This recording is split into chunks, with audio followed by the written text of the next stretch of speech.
South Korea is a unique market. Tesco has been evolving itself, adjusting to the local market. It even changed the name itself from Tesco to Home Plus. And at last, it grew to rank number 2 in Korea. But Tesco had to overcome one obstacle, a fewer number of stores compared to the number 1 company, E-Mart. Mission: could we become number 1 without increasing the number of stores? We made an in-depth study into Koreans once more. Koreans are the second most hardworking people in the world. For them, grocery shopping once a week is a dreaded task.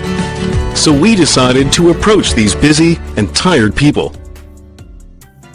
Idea: let the store come to the people. We created virtual stores, hoping to blend into people's everyday lives. Our first try was subway stations. Although virtual, the displays were exactly the same as actual stores, from the display to the merchandise. Only one thing was different. You use smartphones to shop. Scan the QR code with your phone and the product automatically lands in your online cart.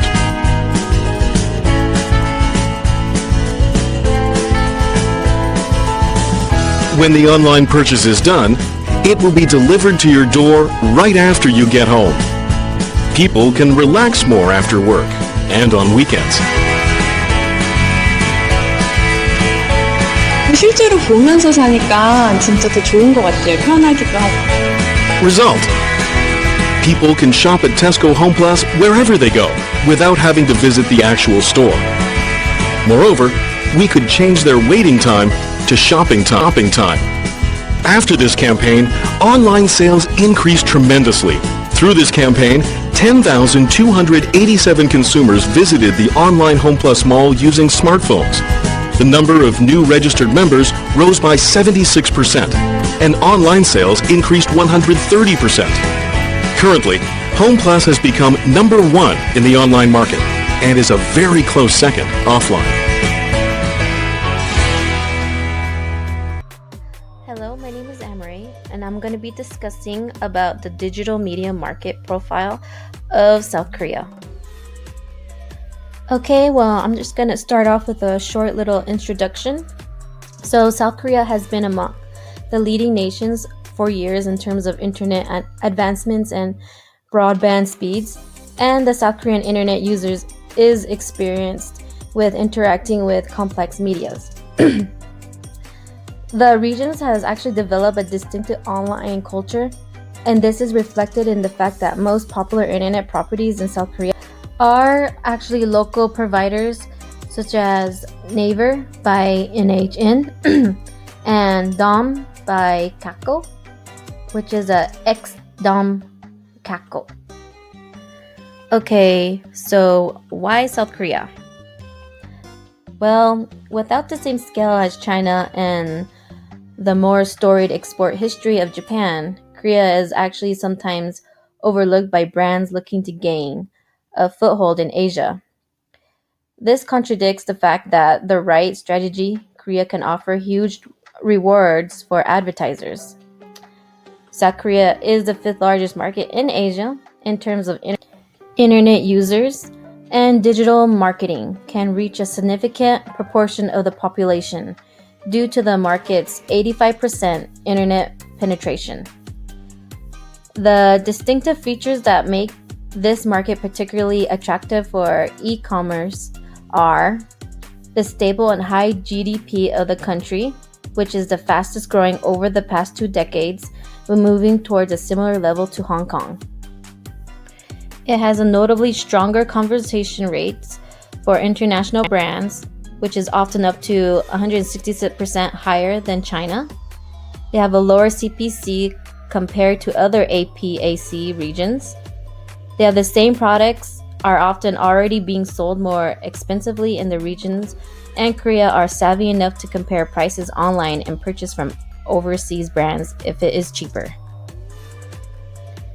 The combination of high levels of disposable income, cheap CPCs, And an extremely high conversion rate makes South Korea one of the most attractive B2C e-commerce markets worldwide, ranking in the top 10 in terms of the B2C e-commerce sales globally. Koreans are even willing to make the effort of buying on an English language site because they trust the authenticity of the products of the international brands compared to their domestic reseller sites that often stock a high number of counterfeit products. There is an opportunity, therefore, to simply just run a local languages paid search activity, even if you're diving traffic to an English language site to search the reception and performance of your brand in the market and a minimal financial commitment. Now on to online landscape. The digital marketing in South Korea is highly complex and it requires an in-depth understanding of the local channels unique to this particular market. As a result, the Korean search market landscape is mostly made up of local portals, search engines such as Naver, Gram, and Nat, although Google does also have a minority presence. Truly successful strategies in South Korea need to not only run the type of paid search campaigns that Western marketers are familiar with through Google, but they must also incorporate and leverage the unique advertising channels and features of these local platforms. Brand search, for example, is a paid search feature that allows an advertisers to control their brand images and are a large amount of the top of the SERP. For brand search terms, blogs are the second most used channels and are crucial if you want to boost your brand and visibly in this market. Power content such as new paid search campaigns helps to increase coverage on the SERP for generic terms for both PC and mobile, and the questions and answered form is also extremely popular, attracts a large portion of search visits and offers strong visibility. PC and mobile. Content strategy is arguably more important on Naver than Western search engines. The non-paid search content spots include sites linked Naver blog, Naver Post, which is a mobile blog, Gsikkin, which is a question and answer, and a Naver Cafe, which is an online community and forum. On Naver are not populated by the engine's crawler system, as in the case with Google's Knowledge Graph and Baidu's Xiaoho's, but by businesses generating and submitting the content themselves. For larger brands, Korean consumers will expect to see a presence in these channels, and brands should therefore think multi-channel. Now to talk about mobile and social. As of late, the number of mobile searches in the Korean market has surpassed that of online searches. That emphasizes on mobile is reflected in Kakao. Recent name change with the decision to take Duram off its corporate name demonstrates a will to focus more closely upon their mobile service. Naver and Kakao are both in pole positions when it comes to mobile, specifically to mobile messenger apps and mobile social network services, but also financial technology and online to offline services, including simple payment services. While Facebook and Twitter are both present and popular, there are also local instant messaging platforms such as KakaoTalk and Line, a Naver product that are used by a huge proportion of mobile users in Korea. These mobile messaging apps have proven extremely popular, both within Korea, but also across the Asian Pacific American coalition. Line in particular boasts huge user numbers in Japan, Indonesia, Thailand, and Taiwan, and cites just like China's WeChat in overall popularity. While Western equivalents such as WhatsApp have hampered by attitude towards advertising in private messaging apps, the Asian Pacific American correlation platforms have not experienced the same difficulties, with many, including public streams compatible to Twitter. There were concerns in the late 2014 over these platforms handling data to government agencies, but this did not extend to advertisers. There are various options for brands to interact with users. depending on the nature of their business.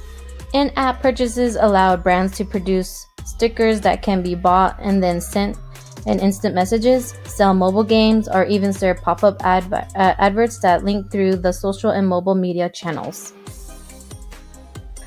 Overall, while not the most high-profile market, Korea has the scale, the propensity to purchase from Western brands, as well as the advanced online and e-commerce landscape to succeed. With an appreciation for the platforms used in the local ad formats, brands can test the water in Korea without even providing a local language website.